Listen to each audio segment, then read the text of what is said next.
Welcome to the Supplier Diversity and Inclusion podcast series by Fips Consulting.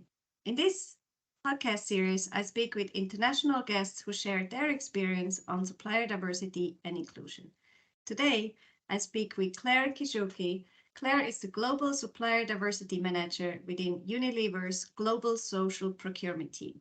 She is responsible for driving Unilever's supplier diversity commitment, including driving strategy and implementation globally across Unilever's markets and procurement portfolios, managing external partnerships, engagements, and advocacy across Unilever's priority areas on the social agenda.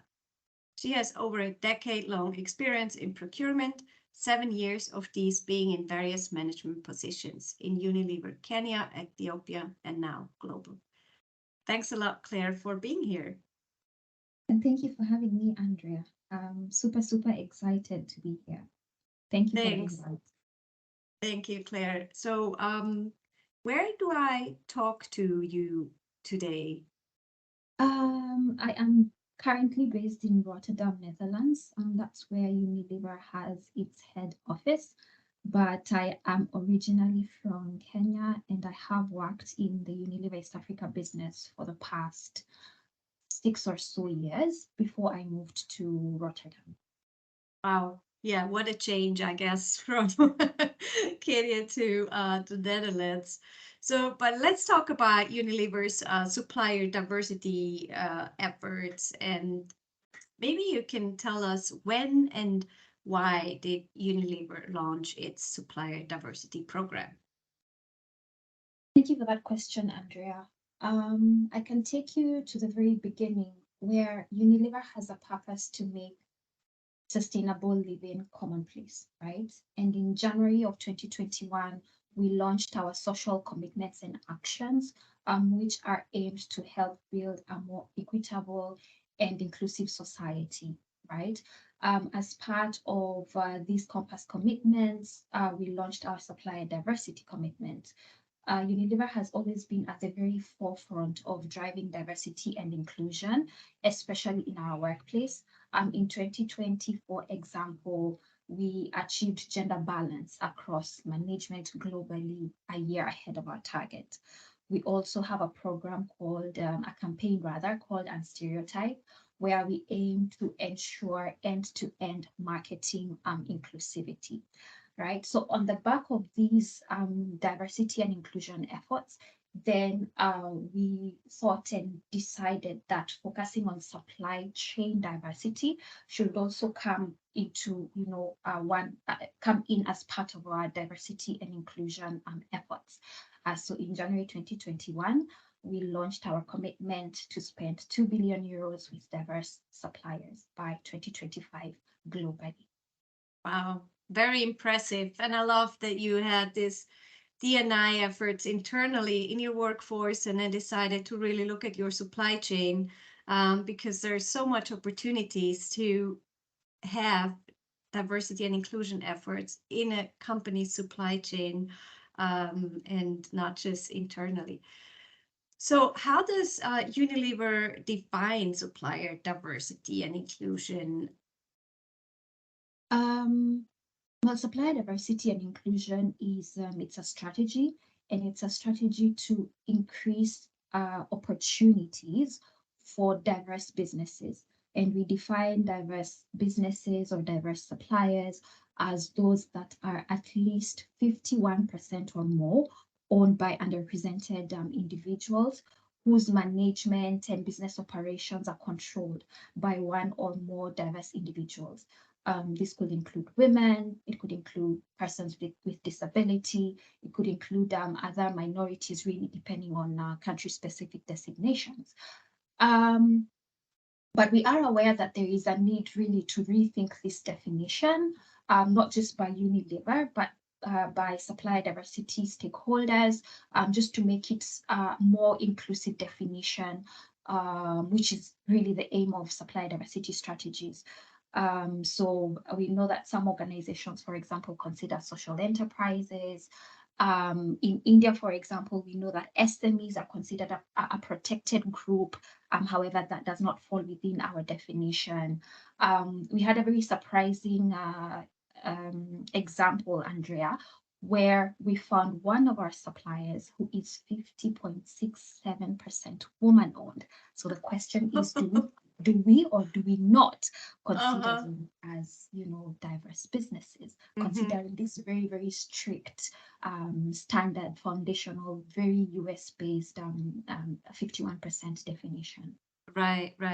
And I think, it's not just a discussion going on internally at Unilever, but also with the different organizations and corporates to look at the definition or define different levels of diverse owned businesses, like majority owned, but also women led or minority led, or supporting underrepresented groups internally more than an average company, and so on. So I think it's a very interesting conversation, because at the end of the day, it's all about creating more equality, right?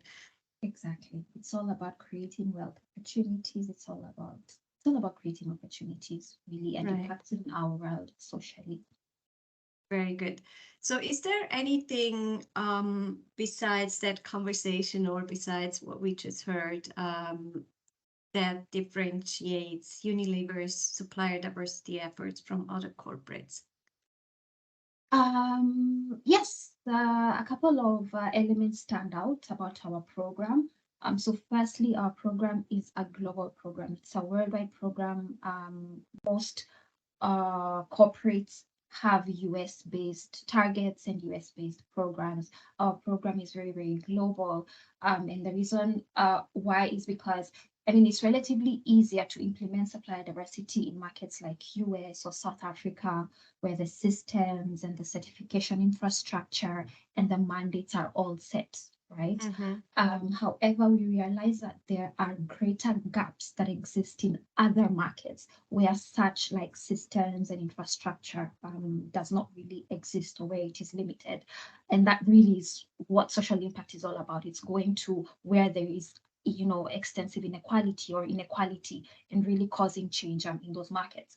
So our program is a global program, and we consider and count both certified suppliers and self-declared suppliers. Self-declared suppliers, because we know that certification bodies are not globally available in all the markets, in all the countries. And then over and above that, our program is reported externally as part of our annual reporting each and every year, and it is assured by our assurance partner, that is PwC. Very good. Yeah, so it's all auditable, what you do. It's not just numbers that you just publish. So it's all very much proven that you do work with diverse owned businesses. So what are the priority areas for Unilever's supplier diversity and inclusion efforts? Thank you for that question, Andrea. Unilever's supplier diversity strategy really is broken down into 3 pillars.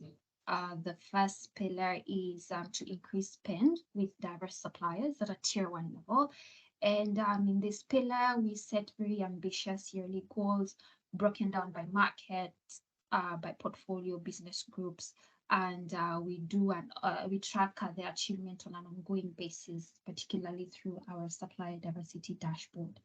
And the second pillar of our program is around building the capabilities and the capacities for diverse businesses, in acknowledgement that diverse businesses are generally small and they need a lot of help to be empowered and to be corporate ready, really. So what we do in this pillar is we provide businesses who are diverse with access to training and mentorship, access to finance, access to opportunities.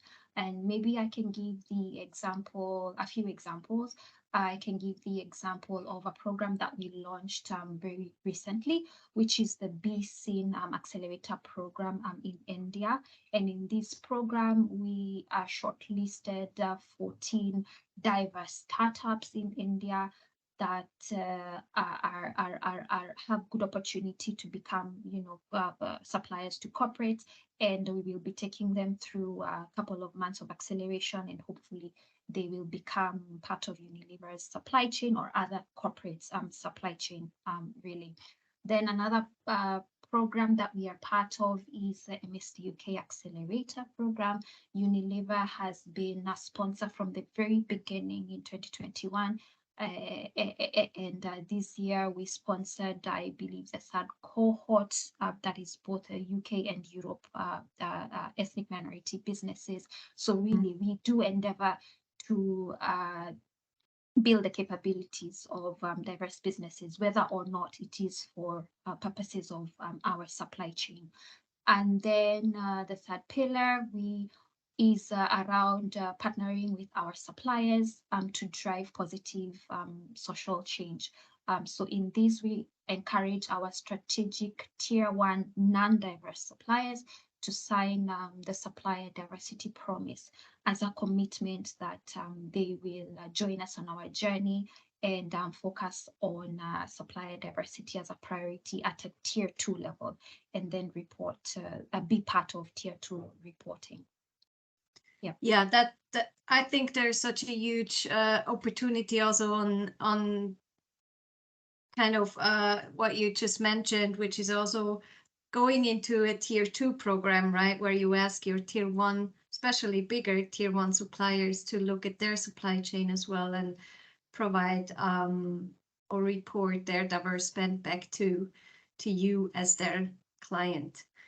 So thank you so much, and impressive what all the programs and the things that you do around the world at Unilever. So is there a specific success story or impact that you achieved that you would like to share? We have a lot of success stories, I would say, Andrea. Success stories of partnerships, of impact, of really good diverse suppliers that we have found since we began our program. But maybe I can give a specific example of a supplier called Plastic. They are a woman-owned company, and during the COVID period, they discovered the plastic waste that exists in Kenya, the country in which they operate. And they established a niche in the recycled plastics market. We onboarded them in 2021 through a local supplier diversity partner that we were working with called Invest in Africa.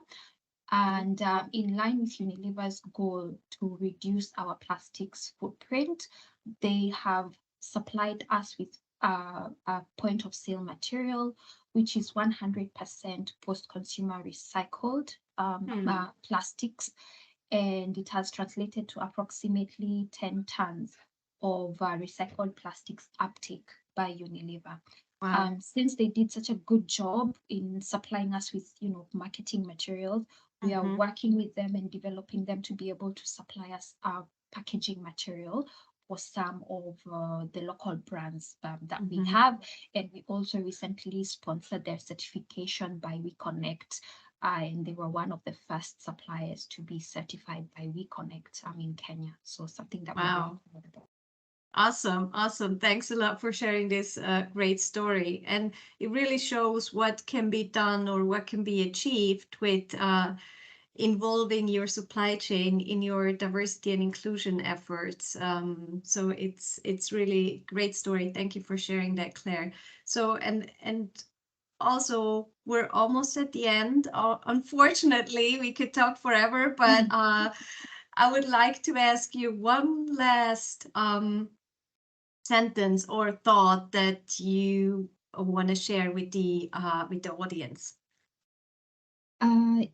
In early July 2023, this month, I went for the WeConnect Europe conference. Unilever was one of the sponsors, and I was honored to be there. It was a really, really amazing conference. And one of the last few statements during the closing of the conference was said by Elizabeth Vasquez. And what she said is, of course, I'm sure she quoted it from someone else, but what she said is how we spend our money as corporates or as individuals really is voting for the kind of world we want to live in. right? Right. So giving or putting more money into the hands of women, into underrepresented groups, really does have a say in how we want, I mean, the kind of world we want to live in. And it very, very directly links to the UN SDGs on, reducing inequalities and bringing in more balance, social balance into this world. That is what I would want to contribute as my last thought. That is great. Thank you so much, Claire. And I love the quote from Elizabeth. She is CEO and founder of We Connect International, and it's so true, right? It's not just about corporates at the end of the day. It's also about us individuals. What do we buy? Where do we buy? It's how we want to see the world. So thanks so much, Claire, for taking the time and sharing all the insights from Unilever's Supplier Diversity Program and also your views on it. Thank you so much. Thank you, Andrea. Looking forward to coming back another time. Hopefully so. When you got some news on your 2025 target, so would love to hear about that, but not in 2 years. So we'll talk before. Absolutely. Thank you, Andrea. So if you would like to know more about supplier diversity and inclusion, or if you want to make your supply chain more inclusive, reach out via fipsconsulting.com or Fips Consulting on LinkedIn. Listen in to my next episodes where I talk to more experts about supplier diversity and inclusion and the impact on their business or on their organization. Reach out if you have any inputs or topics around supplier diversity and inclusion you want me to talk about. Thanks much for listening, and bye, Diverse Owned.